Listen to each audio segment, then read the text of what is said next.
32 নম্বর বাড়ি হবে টয়লেট, ওই 32 নম্বর বাড়ি হলো আবু জেহেলের বাড়ি। ইসলাম বিদ্বেষ শুদ্ধি কাকার। কেউ কেউ বলে একজনের বাড়ি ভাঙলো কেন? আরে মিয়া ওর বাড়ি বাপের জমি, বাপের জমি, ও কি বঙ্গবন্ধুর বাপের জমি? ওর বাপের বাড়ি কোথায়? ইন্ডিয়া। মামার বাড়ি যাওয়া মানে কি বোঝেন নাই? আরে আল্লাহ, তোর তো খোঁজেন না, ওর দাদার পরিচয় বের করেন। শেখের বেটির দাদাকে, দাদার নাম বের করতে বলেন। দাদার নাম বের করতে পারবে না, ঠিক না বেটে? ধরে বলেন, এই 32 নম্বর জায়গা তার না। 1961 সালে ওই জায়গা দখল করে নিজের নামে ডিসিআর কাটে, ডিসিআর বাবুতি সম্পত্তি নাকি? দেশের সম্পত্তি, এই জাতির সম্পত্তি। অবৈধ একটা জায়গায় নিচু আয়না ঘর, ওপর সিআরআই অফিস, যত খুন, যত গুম, যত হত্যা, যত কিডন্যাপ, যত আয়না ঘরে ঢোকানো, যত ফাঁসি, যা পরিকল্পনা সব ওই ঘরে বুঝে হতো। ওই জায়গায় বুঝে সব পরিকল্পনা চলত। সিআরআই অফিস ওটা, সিআরআই, ওরা বানিয়েছে সিআরআই। ভাইরা আমার, বন্ধুরা আমার, সুতরাং ওই জায়গা ভাঙা হয়েছে। ইউনুস সাহেবকে বললো টয়লেট বানান, আমরা চান্দা দিয়ে টয়লেট করবো। যে যাবে 100 টাকা চান্দা দেওয়ার কত টাকা ইনকাম হবে? আমার ভাইরা রাগ করছে দেখি, মন খারাপ বলে। এই আরো বলে যায়, ওরা যা যা করেছে এখনো গ্রাম গঞ্জে কিছু লোক এখন খুব মায়া করে, হুজুরে এত বলা তো ঠিক না, ওরে আমার দরদি। এই যে কুত্তা কইছে আল্লাহ, ওই কবিরুদ্দিন হুজুর একটা, আরে বাইতুল মুকার ক্ষতি হইল, ওই কম উপহার দিয়ে বাইতুল মুকার ক্ষতি হইল, ক্ষতি। এখন জনপ্রিয় পালাইছে, সোনাস্থান ছেলেও পালাইছে, ক্ষতিও পালাইছে। কতক্ষণ এ কিরাম হুজুর, এত এই হুজুর। আর আল্লাহ এই আয়াতে যে হুজুরি কথা কইছে, ওরে আল্লাহ রে, তাও মুসার জমানা, ওই জমানায় এত কিছু।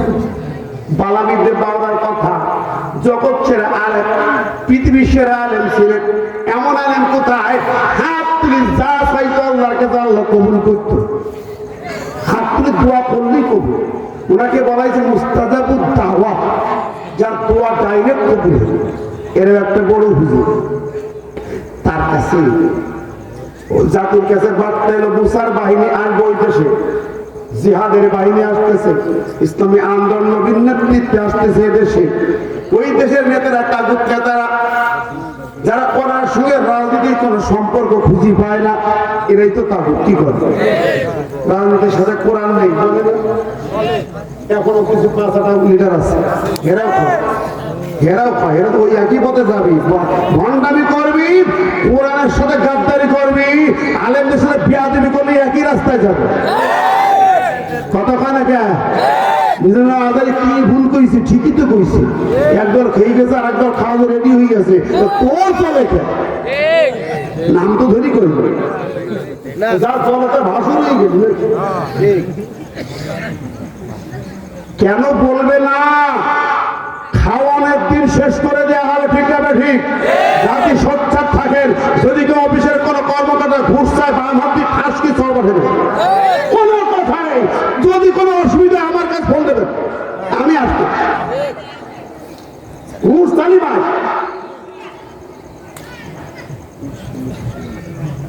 সাদা সালে আসবে, ধরি বেঞ্জি রাখবেন, খেজুর গেছে, যত বড় নেতা বেঞ্জি রাখবেন, ফোন দেবেন। আমার ভাই ও বন্ধুরা, আল্লাহ পাকের কাছে ওই হুজুরকে সবাই মিলে, তো হুজুর আপনি একটু দোয়া করে দেন, মুসার দোয়া করবেন না।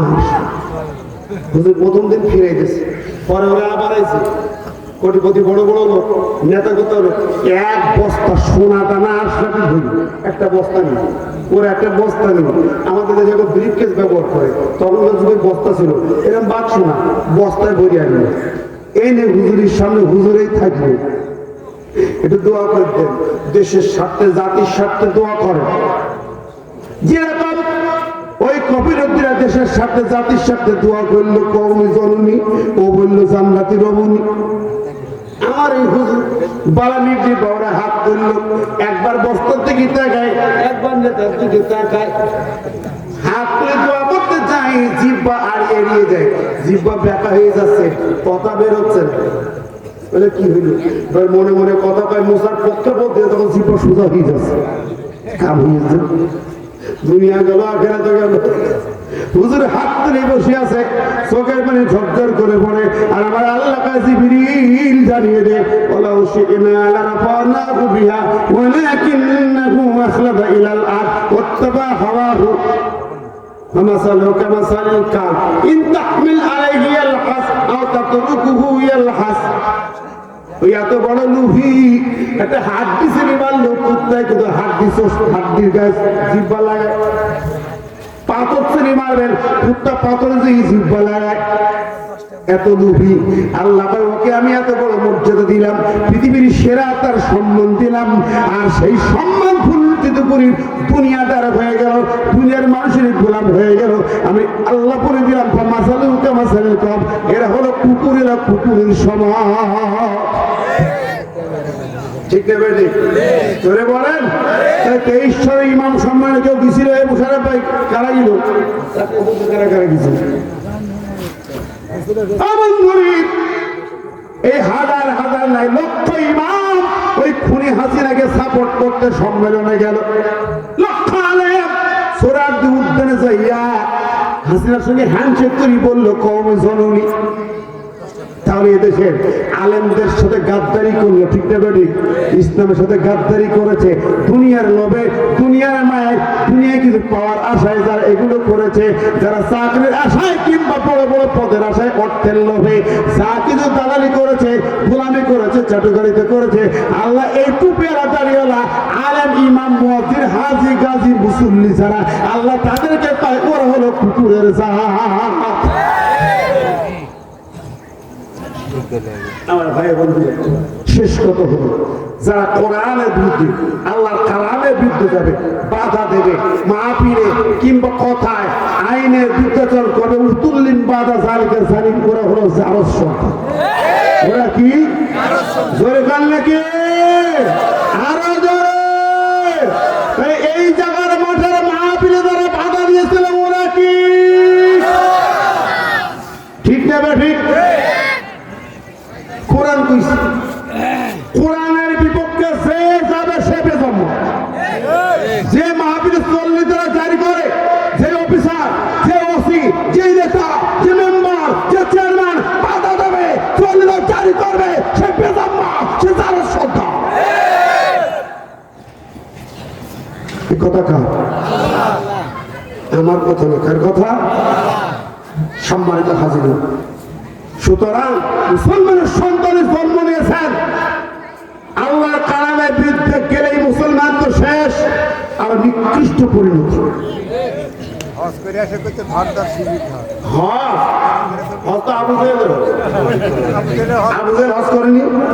কথা বলেন, আবু জেহেল প্রতি বছর হজ করতো, তুমি কি একবার করিয়েছি? প্রতি বছর হজ করতো। আবু জেহেলের বাড়ি হলো টয়লেট, কি ধরে কান্না কি 32 নম্বর বাড়ি হবে টয়লেট। ওই 32 নম্বর বাড়ি হলো আবু জেহেলের বাড়ি। ইসলাম বিদ্বেষ কাকার কেউ কেউ বলে একজনের বাড়ি ভাঙলো কেন? আরে মিয়া ওর বাড়ি বাপের জমি, বাপের জমি, ও কি বঙ্গবন্ধুর বাপের জমি? ওর বাপের বাড়ি কোথায়? ইন্ডিয়া। মামার বাড়ি যাওয়া মানে কি বোঝেন নাই? আল্লাহ, তোর তো খোঁজেন না, ওর দাদার পরিচয় বের করেন। শেখের বেটির দাদাকে, দাদার নাম বের করতে বলেন। দাদার নাম বের করতে পারবে না, ঠিক না? ধরে বলেন, এই 32 নম্বর জায়গা তার না। 1961 সালে ওই জায়গা দখল করে নিজের নামে ডিসিআর কাটে, ডিসিআর বাবুতি সম্পত্তি নাকি দেশের সম্পত্তি, এ জাতির সম্পত্তি। অবৈধ একটা জায়গায় নিচু আয়না ঘর, ওপর সিআরআই অফিস, যত খুন, যত গুম, যত হত্যা, যত কিডন্যাপ, যত আয়না ঘরে ঢোকানো, যত ফাঁসি, যা পরিকল্পনা সব ওই ঘরে বুঝে হতো, ওই জায়গায় বসে সব পরিকল্পনা চলত। সিআরআই অফিস ওটা, সিআরআই ওরা বানিয়েছে সিআরআই। ভাইরা আমার, বন্ধুরা আমার, সুতরাং ওই জায়গা ভাঙা হয়েছে, ইউনুস সাহেবকে বলবো টয়লেট বানান, আমরা চান্দা দিয়ে টয়লেট করবো। যে যাবে 100 টাকা চান্দা দেবে, কত টাকা ইনকাম হবে শুধু। আমার ভাইরা রাগ করছে দেখি, মন খারাপ বলেন। এই চা আরো বলে যায়, ওরা যা যা করেছে এখনো গ্রামগঞ্জে কিছু লোক এখন খুব মায়া করে, হুজুরে এত বলা তো ঠিক না, ওরে আমার দরদি যা যে এরকম দরদ দেখাবো, ওর পরিণতি কি বলি, কি ওর পরিণতি বলি যাবো? যারা চার দোকানে বসে বসে টকশো করে, চার দোকানে টকশো হয় কিন্তু সকালবেলা হবে, গাড়ি গেল দেখি আজকে দিকে হইলো। হ্যাঁ জাতি হোক, সে এদেশের বঙ্গবন্ধু, সে অমুক তমুক, সে যারা ওদের খুনিদের সাথে দরদ দেখাবে, ওদেরকে সাপোর্ট করবে, ওরা কারা? আল্লাহ কোরআন আল্লাহকে বলছে, আল্লাহ বলেন লাহুম কুলুবুন লা ইয়াফকাহুনা বিহা ওয়া লাহুম আ'য়ুনুন লা ইবসিরুনা বিহা ওয়া লাহুম আযানুন লা ইয়াসমাউনা বিহা উলাইকা কাল আনআম বাল হুম আদাল। এই কথাটা কার? আল্লাহ বলে, বলেন কার? আল্লাহ পাক বলেন যাদের অন্তর দিলাম, বিবেক দিলাম, বিবেক দিয়ে একটু বিবেচনা করলো না, চিন্তা ভাবনা করলো না, আইন তাদের চোখ দিলাম, চোখ দিয়ে দেখলো না, আজানুন কান দিলাম কিন্তু কান দিয়ে শুনলো না, কান দিয়ে শুনে নাই, কি শুনে নাই? আরে হাজার হাজার মায়ের কান্না ওরা শুনতে পায় নাই। 4 বছরের বাচ্চাকে গুলি করে মেরেছে, হেলিকপ্টার দিয়ে গুলি করে মেরেছে, চোখে কি তোরা দেখে নাই? ওরা চোখে এগুলো দেখে নাই, দেখছে? আয়না ঘরগুলো ওরা চোখে দেখে না, ওরা বিশ্বাস করে না, বিবেক দিয়ে চিন্তা করে না। রে ভাই, এইভাবে কি অত্যাচার, কি খুন, কি গুম, কি হত্যা! 12 বছরের ছেলে সন্ধ্যাবেলা থানায় গ্রেপ্তার, মা দেখে এলো, নাস্তা দিয়ে এলো, সকালবেলা দেখে ছেলে লাশ। নাটক দেখাইলো ওসি সাহেব, ক্রস ফায়ারে নিহত। মাকে দেখে দেবো, ও ওসি রে, কাল সন্ধ্যায় দেখলাম আমার ছেলে তোমার থানা হাজতে, আজকে সকালে ক্রস ফায়ারে নিহত হলো কি করে? সকালবেলা কথা বাড়ালি গ্রেপ্তার, ও খুনের দল ফিরাত। এই খুন গুম কম দেখে নাই, গোটা জাতি দেখলো রে ভাই। আমার বন্ধুরে গতকাল আমির হামজা আমার গ্রামের মাহফিলে বলতেছিল, আমাকে যখন চোখ বেঁধে একটা বড় গোপন গর্তে ঢুকাই দিল, একটা চেয়ারে, আর আমি একটা চেয়ারে বিদ্যুৎ লাগানো, হাত পাগল চেয়ারের সঙ্গে বেঁধে বিদ্যুতের শর্ট দিল। চেয়ার 1 মিনিটে 120 বার ঘুরল, সমস্ত শরীর কাঁপতে লাগলো, মাথা উঠে যায়। ও বন্ধুরা বলুন তো, এইভাবে নির্যাতন দিয়েছে, শুনেছ? কানে শোনো নাই, চোখে দেখলেও চোখে দেখো নাই, বিবেক দিয়ে বিবেচনা করো নাই। আজকে এখন চোখে দেখলে হাজার হাজার বাচ্চাদের খুন করেছে, লক্ষ লক্ষ মানুষের বুকে গুলি চালাতে চাইছিল, অবশেষে পালাইয়া গেল। এরপরেও তুমি যদি তার দরদি হও, তার সাপোর্টার হও, আল্লাহ তার উলাইকা কাল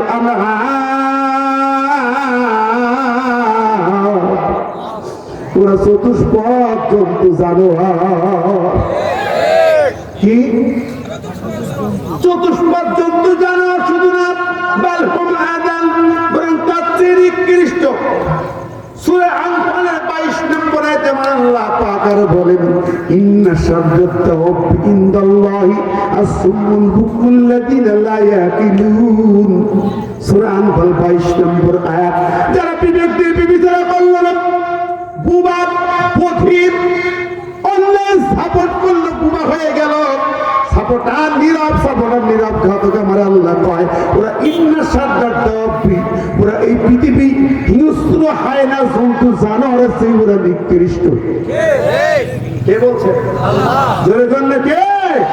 অতএব যারা এই স্বৈরাচার জালেমের সাপোর্টার হবে, এখন সাপোর্ট করবে, এখন সাপোর্ট করেন, দরদ দেখার, ওরা মানুষ নয়, ওরা জানোয়ারের বাচ্চা, জানোয়ার, মানুষ না, কুলাঙ্গার, জানোয়ার, জন্তু, হায়াওয়ান, কুত্তা, শুয়োরের বাচ্চা। কিসের মানুষ ওরা?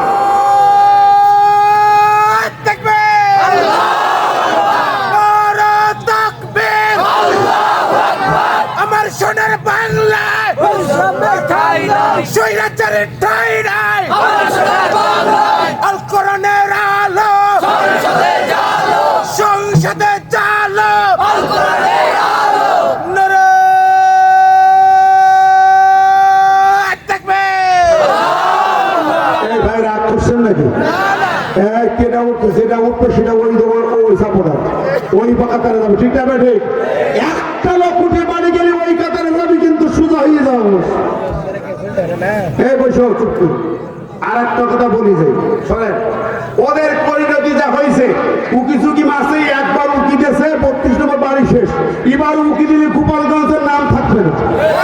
কথা কোন গোপালি চেঞ্জ হয়ে যাবে এবার উকি দিলে। কোন সুযোগ দেওয়া যাবে?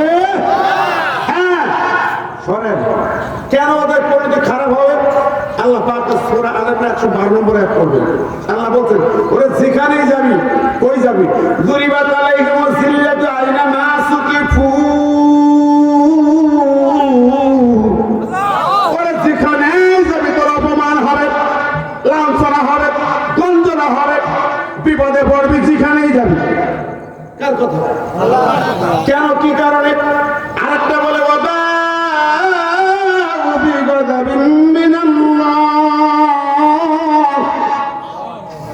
যে জায়গায় থাকবে সে জায়গায় চারিপাশে আল্লাহর গজব ঘিরে ধরবে। কাদেরকে? যেখানেই যাবে চিল্লাতি, লাঞ্ছনা, গঞ্জনা, আর যেখানে অবস্থান করবে চারিপাশে আল্লাহর গজব ধরবে। কাদের জন্য আমার আল্লাহ পাক বললেন এই আয়াতের ভিতরে, বিআন্নাহুম কানু ইয়াকফুরুনা বিআয়াতিল্লাহ। এক নম্বর অপরাধ হচ্ছে ওরা আল্লাহর আয়াতগুলোকে অস্বীকার করেছে।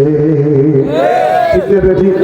2 নম্বর, ওয়ায়াকতুলুনাল আম্বিয়া বিগাইরি হক। ওরা নবীদেরকে, নবীর নায়েব রাসূলদেরকে অন্যায়ভাবে হত্যা করেছে। সূরা আল-আনআম 21 নম্বরে আল্লাহ একটা জুড়ে দিয়েছেন, ওয়ায়াকতুলুনাল্লাযীনা ইয়া'মুরুনা বিল কিসত। ওদেরকে ওরা হত্যা করে যারা ন্যায় বিচারের কথা বলে, আল্লাহর কালাম দিয়ে ন্যায় বিচার প্রতিষ্ঠা করতে চায়, আল্লাহর আইন কায়েম করতে চায়, তাদেরকে ওরা হত্যা করে। ঠিক নেবে? ঠিক জোরে বলেন। এই দুইটা কারণে লাঞ্ছনা গঞ্জনাদেরকে ঘিরে ধরবে। আজকে মনে করতেছেন বুবু বুঝায় মোদির বাড়ি জামাই ধরে আছে নাকি? আছে? ওরে ভাই আছে না, গ্রেফতার আছে, জানেন আপনারা? সে তো এখন বন্দী, সে এখন পুরা গ্রেফতার। ইন্ডিয়ার পার্লামেন্টে এমপি বলতে, মোদি তোর দিদির তালাক দিয়ে পাঠায়া দে। হ্যাঁ, পার্লামেন্টে বক্তব্য, এক এমপির বক্তব্য, তোর দিদির তালাক দিয়ে পাঠায়া দে। ভেবেছেন কি ভারত তোদেরকে বাঁচাবে? না না না, ভারতের কোনো ক্ষমতা নেই। গত সপ্তাহে ব্রিগেডিয়ার জেনারেল আমার আজমির একটা বক্তব্য দেখে, এই নামটা জানেন? ব্রিগেডিয়ার জেনারেল আমার আজমি, বর্তমান সেনা প্রধানের টিচার। সেনা অফিসারদের ইতিহাসে বাংলাদেশে ওর মতো স্কলার অফিসার দ্বিতীয় কেউ নাই। মানে এমন কোন সেক্টর নেই যে জায়গায় ফার্স্ট পুরস্কার পায় নাই। জেনারেল আজমিতে বক্তব্য দিয়েছে, আমার দেশের লোক ভারতকে ভয় পায়। কেন ভয় পায়? ভারত কিছুই করতে পারবে না। কেন পারবে না? উনি যুক্তি দেখিয়েছেন, ভারত আমার দেশে আক্রমণকে দখল করে নেবে, এটা ধারণা করাটা ভুল, সম্পূর্ণ ভুল। ওদের ভারতের সেনাবাহিনী 5 লাখ, আমার দেশের 1,60,000। আমার ছোট্ট ভূখণ্ড, ভারতের বিশাল রাজ্য, ভারতের চারিপাশে পাকিস্তান, পাকিস্তান ঠেকাতেও 2 লাখ সেনাবাহিনী রাখা লাগে। পাকিস্তানের এলাকা ঠেকাতে 2 লাখ রাখা লাগে, নইলে পাকিস্তান ঢুকে যাবে ভারতে, কাশ্মীর দখল করে নেবে। ওর চীন ঠেকাতে 1.5 লাখ রাখা লাগে, নইলে চীন ঢুকে যাবে। মায়ানমার ঠেকাতে সেনাবাহিনী রাখা লাগে। বাংলাদেশে কতটুকু পাঠাতে পারবে? যেগুলো পাঠাবে ওগুলো আমরা 24 ঘন্টার মধ্যে গিলি খাতে পারি। শুধু একটা কাজ পারবে, ইসরায়েলের মতো ওপর দিয়ে বোম মানতে পারবে, ইসরায়েলের মতো ওপর দিয়ে বোম ফেলতে পারবে, আমাদের বিমান ঘাঁটি ধ্বংস করতে পারবে, কিন্তু স্থলপথে 1 ইঞ্চি জায়গা নিতে পারবে না। সুবহানাল্লাহ বলবেন না? জোরে বলেন না, আরো জোরে। এই জিন্দিগি বসে ভারতের ভয় দেখাইছে, ওদের একটা নেওয়ার ক্ষমতা নেই। ভারতের কথাই দেখো, ওদের হাসপাতাল খালি, হোটেল খালি, বাজার খালি, পেঁয়াজ আলু বিক্রি হচ্ছে, রাস্তায় গড়াগড়ি খাচ্ছে। আমার দেশে পেঁয়াজ, আমার দেশে আলু রপ্তানি হয়েছে নেপালে, টেনশনে কিছুই নেই রে ভাই, কিছুই নাই।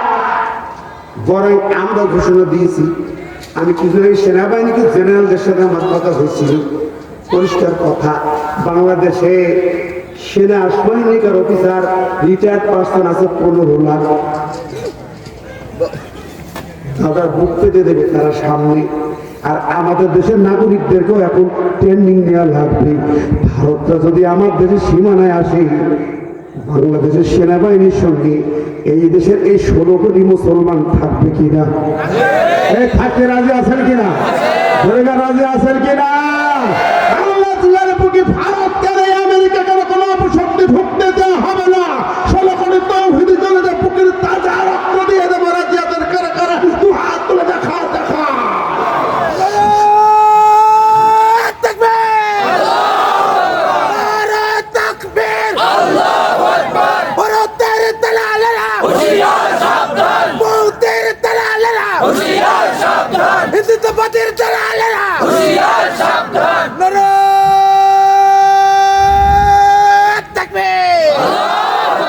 আল্লাহ পাক কবুল করুক, আমিন। আমার ভাই বন্ধুরা, সারা পৃথিবীর যে যাই করুক না করুক, কিছু করতে পারবে না ইনশাআল্লাহ।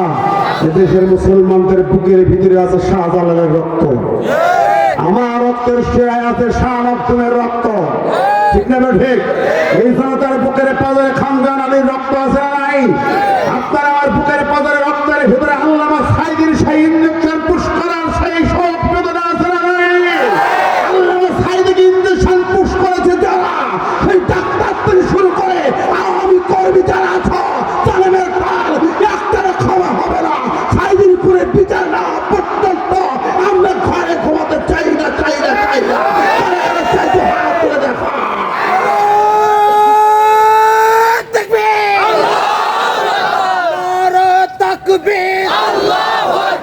কে বলে রে রাজাকার? সাইদের অহংকার, স্বৈরাচারী রাস্তা না, আওয়ামী লীগের রাস্তা না, খুনি হাসিনার দালালেরা, স্বৈরাচারীর দালালেরা, নারে তাকবীর। সম্মানিত হাজির, আসুন আমরা সেজন্য তৈরি হই। একটি পয়েন্ট, গুরুত্বপূর্ণ পয়েন্ট, এ ভাই চলো দেবো। 5ই আগস্ট আমাদের দায়িত্ব শেষ হয়ে যাবে। ছোট ছোট বাচ্চারা একটা মুক্ত করেছে, জাহিলিয়াত মুক্ত করেছে। যেমন বদর যুদ্ধে ছোট্ট 2 বাচ্চা আবুদেরকে খতম করছিল, ঠিক না? আমার মনে আছে, আমি নাটোরের শেরে বাংলা স্কুল মাঠে বক্তব্য দিয়েছিলাম। যেদিন এই দেশে ওই বদর যুদ্ধে মাঝ মধ্যে মধ্যে একদম ছোট্ট পিচ্ছি সেনাবাহিনীর সামনে দাঁড়াবে, সেই দিন এই স্বৈরাচারের পতন হবে। এ বক্তব্য আমার ছিল, আমি অনেকবার দিতে করতাম। আমি দেখলাম আল্লাহ এত মিল হইল। আসলে আবু জেলের তো একান্ত খলিফা ছিল, ঠিক না? ঠিক। সেই আবু জেলকে বিদায় করেছিল যেরকম মাঝ মধ্যে 2 বাচ্চা, ওই 2 বাচ্চার হাতে অস্ত্র ছিল না, তরবারি ছিল না, গুলি ছিল না, তীর ধনুক ছিল না। ছিল কি? ছিল কি? লাঠি। ফিরাউনের মোকাবেলায় মুসার হাতে কি ছিল? আমাদের দেশে এই ফিরাউন আমাদের নামে শেখের বেটির মোকাবেলায় বাচ্চাদের হাতে কি ছিল? দেখেন মিলে, আল্লাহর বিধান মিলতেই হবে। আল্লাহু আকবার। সে পিতৃ সেনাবাহিনী আমার দেশে, ওরা ওদেরকে বিদায় করেছে, ঠিক না? আবার যে মুখ পাড়াই ছিল সেই সেনাবাহিনীর ছাত্ররা আবার 32 তোমার ভেঙে টয়লেট বানাই দিচ্ছে। কথা বললে কেন? বাচ্চারা যদি এই কাজগুলো করতো, আর বুড়োরা সব পান চাপাচ্ছিল না, মশানদের পান খাবো পান কেন আমরা পান খাবো না, ঠিক আছে? ঠিক খাইয়েন, জর্দা খাইয়েন। কথা হলো আমরা বসে বসে থাকবো না, তসবিদ্যা না টিপার জন্য নয়। এবার আসল কাজ শুরু হবে। বাংলার মাটিতে আবু জেহেল বিদায় হয়েছে, স্বৈরাচারের পতন হয়েছে, এখনো বীজ আছে না নাই? শিকড় আছে না নাই? ওই শিকড় উপরে তুলে ফেলতে হবে। আমাদের সংবিধানে স্বৈরাচারের শিকড় আছে, শিরকের শিকড় আছে, কুফরের বীজ আছে, আছে না নাই? ওখানে আছে জনগণ ক্ষমতার মালিক, আল্লাহ আল্লাহ ক্ষমতার মালিক, ঠিক না? ঠিক। ওই সংবিধান কুফরি সংবিধান, ওই কুফরের বীজটা উপড়ে ফেলতে হবে, ওই শিরকের বীজটা উপড়ে ফেলতে হবে, ওই জালিমের বীজটা উপড়ে বাংলাদেশে ফাঁসাতে হবে। জনগণ ক্ষমতার মালিক নয়, আল্লাহ ক্ষমতার মালিক। আল্লাহর প্রতিষ্ঠা করার জন্য মাহফুজের মতো শুধু নয়, আলীর মতো, হানজালার মতো, আমির হামদার মতো আবার হুদার মাঠে হাজির হতে হবে। বুকের তাজা রক্ত দিয়ে হলো আল কোরআনকে পার্লামেন্টে নিতে হবে। রাজি আছেন কারা কারা? হাত তুলে দেখা।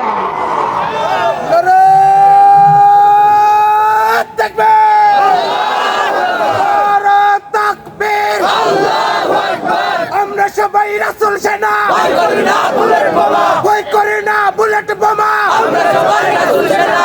নারায়ে তাকবীর। দিয়েছি তো রক্ত, আরো দেব না, এই রক্ত কোনো দিনে দেব না, পিঠা যেতে দেব না। তাকবীর। আল কোরআনের আলো, আল হাদিসের আলো, তোমার নেতা আমার নেতা, কে বলে রে রাজাকার, নিজামী মতের অহংকার। মাশাআল্লাহ ভাইরা, আমাদের আজকে মাহফিলের পরিচালক আমার ভাই, 1 টন রড দিয়ে, 1 টন রডের দাম কত রে ভাই? হাসেম আলী।